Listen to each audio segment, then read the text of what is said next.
Hey guys, welcome back to the AR YouTube channel. और माना जाता है कि केदारनाथ की यात्रा इंसान अपने जीवन के आखिरी पड़ाव में करता है। अपने सारे कर्मों को पूर्ण करने के बाद मोक्ष की प्राप्ति के लिए इस यात्रा में कई कड़े इम्तिहान से गुजरना पड़ता है। ठंड, बारिश और कई किलोमीटर चलने के बाद यात्री केदारनाथ पहुंचते हैं। पर समय के साथ साथ टेक्नोलॉजी बढ़ती गई और ये मुश्किल चढ़ाई जो 6-7 घंटों की होती थी वो महज अब 10 मिनटों की हो गई है। पिछले करीब 10 सालों से यात्रियों की सुविधा के लिए केदारनाथ जाने के लिए हेलीकॉप्टर की सुविधा भी दी गई है। हेलीकॉप्टर के अलावा पैदल, खच्चर या घोड़े का इस्तेमाल करके, इसके अलावा पिट्ठू की मदद से केदारनाथ पहुंचा जा सकता है। केदारनाथ का जो मंदिर है वो सी लेवल से 11,755 फीट ऊपर हिमालय में है। यहाँ गर्मी का मौसम खत्म होते ही भारी मात्रा में बर्फबारी होने लगती है, इसलिए ऑलमोस्ट 6 महीनों तक सारा मंदिर बंद रहता है। अब चाहे यहाँ के लोकल निवासी हो या प्राइवेट कंपनी जो हेलीकॉप्टर ऑपरेट कर रहे हैं, वो 6 महीने तक ही पैसे कमा सकते हैं, क्योंकि यहाँ 5-6 महीने ही चहल पहल रहती है। यहाँ का प्राइमरी सोर्स ऑफ इनकम ही यही है। अब इतना सब कुछ समझने के बाद आते हैं वापस से अपनी कहानी पर। केदारनाथ पहुंचने के लिए 3 हेलीपैड से हेलीकॉप्टर मिल सकता है। गुप्त काशी, वाटा और सिरसी। श्रद्धा जायसवाल और उनके 2 साल का बच्चा काशी, राजकुमार, विक्रम, विनोद देवी और तुष्टि, ये 6 लोग मंदिर का दर्शन कर चुके थे और अब इन्हें वापस नीचे जाना था। इन लोगों ने वापसी के लिए आर्यन एविएशन प्राइवेट लिमिटेड में टिकट लिया था। सभी 6 लोग हेलीपैड पहुंच गए। करीब सुबह के 5:30 बज रहा होगा जब ये हेलीकॉप्टर केदारनाथ से उड़ान भरा। इस हेलीकॉप्टर को कैप्टन राजवीर सिंह उड़ा रहे थे, जो कि इंडियन आर्मी में 15 साल देश की सेवा कर चुके थे। पायलट समेत कुल 7 लोग गुप्त काशी के लिए निकल गए। विजिबिलिटी बहुत कम थी, पायलट को आगे दूर तक दिखाई नहीं दे रहा था। जब ये हेलीकॉप्टर गौरीकुंड के ऊपर फ्लाई कर रहा था तभी ये अचानक से क्रैश हो गया। हादसे में सभी 7 लोग मारे गए। और ये सिर्फ एक हादसा नहीं है दोस्तों। इस साल जब से 4 धाम यात्रा की शुरुआत हुई है, अब तक 5 हादसे हो चुके हैं, जिनमें से 3 इमरजेंसी लैंडिंग हुआ और 13 लोगों की जान चली गई। आखिर क्या वजह है इन हादसों के पीछे, इसे हमने डिटेल में समझने की कोशिश किया। नॉर्मली यहाँ पर हेलीकॉप्टर सुबह के 6 बजे के बाद उड़ान भरते हैं, पर उस दिन 5:07 में हेलीकॉप्टर्स ऑपरेट करना शुरू कर दिया। और मॉर्निंग में जितना जल्दी ऑपरेशन शुरू होगा, विजिबिलिटी उतनी ही कम होती है। इवन जब बात हो केदारनाथ जैसे जगहों की, जहाँ का एल्टीट्यूड है 11,755 फीट है, जहाँ चारों तरफ पहाड़ पर्वत है, तो विजिबिलिटी और भी कम हो सकती है। मौसम तेजी से बदल सकता है। हादसे के वक्त भी मौसम क्लियर नहीं था, इसलिए मौसम का खराब होना सबसे बड़ा फैक्टर है इस हादसे के पीछे। लेकिन ये एक ऐसा कारण भी है जिसे आसानी से अवॉइड किया जा सकता था। सिंपल सी बात है, अगर मौसम खराब है तो फ्लाइट को उड़ाओ ही मत, 1-8 घंटे के लिए डिले कर दो। पर आर्यन एविएशन के द्वारा ऐसा डिसीजन नहीं लिया गया। हादसे के बाद उत्तराखंड गवर्नमेंट ने हेलीकॉप्टर सर्विस को बंद कर दिया मौसम की खराबी की वजह से। अब यहाँ पर सवाल ये भी आता है कि यहाँ पर ऑपरेट कर रहे प्राइवेट हेलीकॉप्टर कंपनी को क्या ये दिखाई नहीं दे रहा था कि मौसम खराब है? गवर्नमेंट को सामने आकर बोलना पड़ा, तब जाकर यहाँ पर हेलीकॉप्टर ऑपरेशन को बंद किया गया और फिलहाल आर्यन एविएशन को सस्पेंड कर दिया गया है। उनके खिलाफ FIR रजिस्टर भी किया जा चुका है। इनके अलावा ट्रांस भारत एविएशन के 2 हेलीकॉप्टर भी इसी तरह के खराब मौसम में उड़ान भर रहा था, उन पर भी कार्यवाही की गई है। अब ये तो क्लियर हो गया कि यहाँ पर खराब मौसम में भी हेलीकॉप्टर्स उड़ान भर जाते हैं, लेकिन क्यों यात्रियों की जान रिस्क में डाली जाती है? इसका सिंपल सा जवाब है पैसा।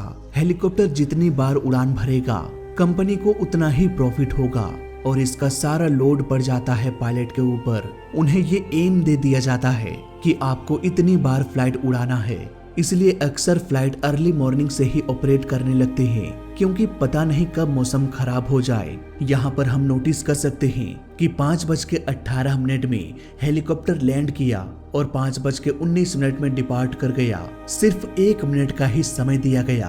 आप सोच सकते हैं पायलट्स कितनी जल्दबाजी में रहते होंगे। लेकिन इन हादसों के पीछे मौसम की खराबी एकमात्र कारण नहीं है।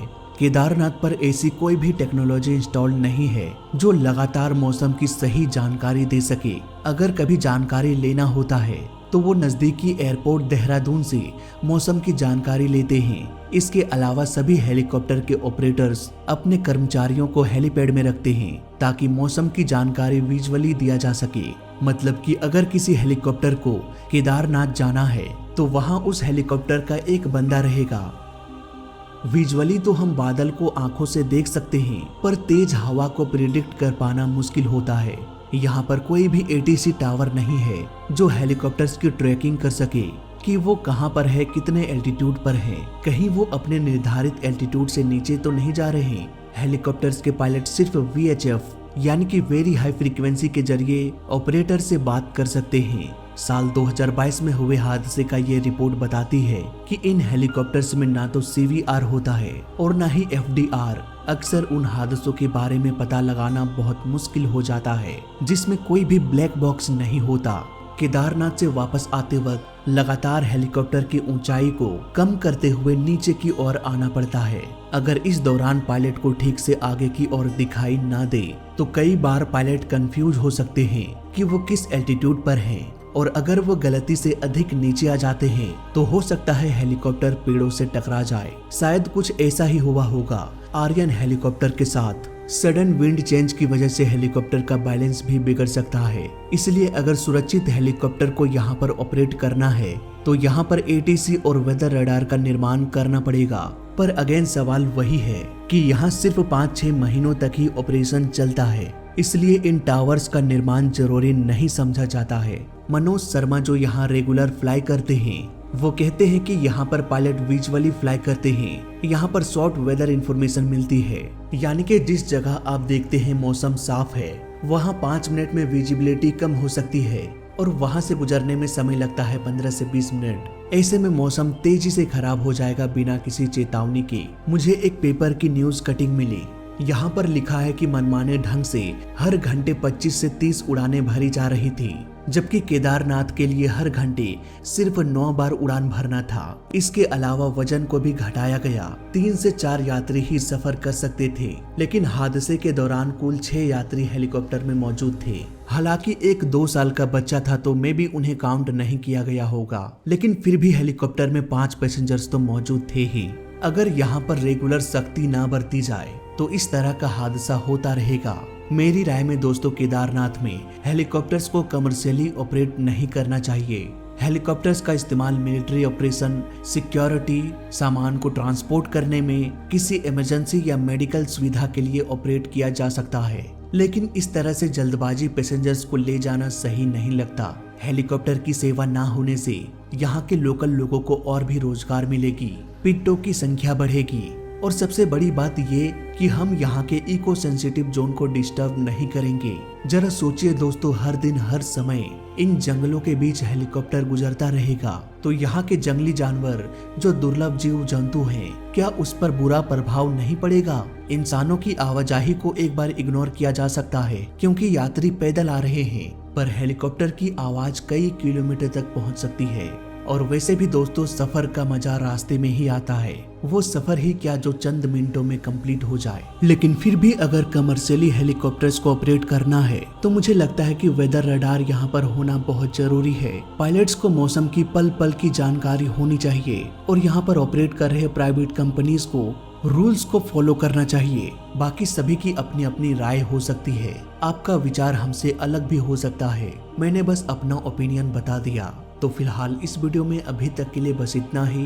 वीडियो अच्छा लगा तो लाइक कर देना, बुरा लगा तो डिसलाइक कर देना, और दोनों ही केस में इस चैनल को सब्सक्राइब कर देना क्योंकि इस चैनल में सीखने के लिए बहुत कुछ है। तो मैं मिलता हूँ आपसे अगली वीडियो में, तब तक के लिए देखते रहिए और सीखते रहिए। जय हिंद, वंदे मातरम।